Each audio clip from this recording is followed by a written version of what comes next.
ಜನಕಲ್ಯಾಣ ಸಮಾವೇಶಕ್ಕೆ ವಿಜಯೇಂದ್ರ ಲೇವಡಿ ಮಾಡಿದ್ದಾರೆ. ಹಾಸನ ಕಾರ್ಯಕ್ರಮ ಸಿದ್ದರಾಮಯ್ಯ ಶಕ್ತಿ ಪ್ರದರ್ಶನ. ಕಲಬುರಗಿಯಲ್ಲಿ ಬಿಜೆಪಿ ರಾಜ್ಯಾಧ್ಯಕ್ಷ ವಿಜಯೇಂದ್ರ ಅವರ ಹೇಳಿಕೆ ಇದೆ. ಜನಕಲ್ಯಾಣ ಸಮಾವೇಶಕ್ಕೆ ವಿಜಯೇಂದ್ರ ಲೇವಡಿ ಮಾಡಿದ್ದಾರೆ.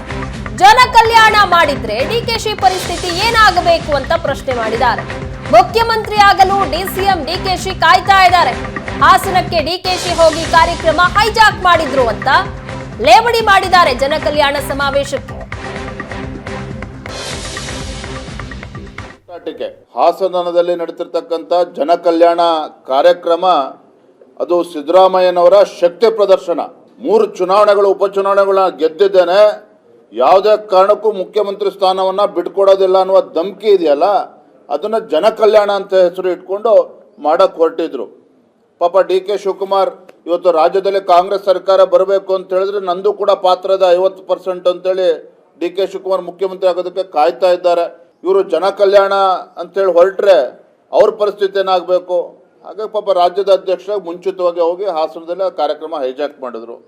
ಇಲ್ಲಾಂದ್ರೆ ಆ ಕಾರ್ಯಕ್ರಮದಲ್ಲಿ ಸಿದ್ದರಾಮಯ್ಯವ್ರ ಫೋಟೋ ಬಿಟ್ಟರೆ ಯಾರ್ದು ಫೋಟೋ ಇರ್ತಾ ಇರಲಿಲ್ಲ, ಡಿ.ಕೆ. ಶಿವಕುಮಾರ್ ಇಲ್ಲ, ಯಾರ್ದು ಫೋಟೋ ಇರ್ತಾ ಇರಲಿಲ್ಲ.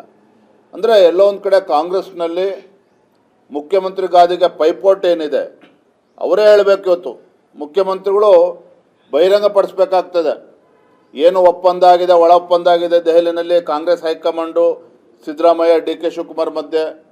ಪಾಪ ಡಿ.ಕೆ. ಶಿವಕುಮಾರ್ ಅವರು ಒಳ ಒಪ್ಪಂದ ಆಗಿದೆ, ಸಮಯ ಬಂದಾಗ ಹೇಳ್ತೇನೆ, ಈಗಿನ್ನೂ ಖಾಲಿ ಇಲ್ಲ ಕುರ್ಚಿ ಅಂತ ಅವ್ರು ಹೇಳ್ತಾ ಇದ್ದಾರೆ.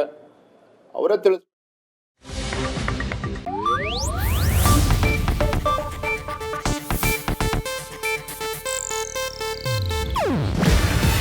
ಇದು ಏಷ್ಯಾನೆಟ್ ನ್ಯೂಸ್ ನೆಟ್ವರ್ಕ್ ಪ್ರಸ್ತುತಿ.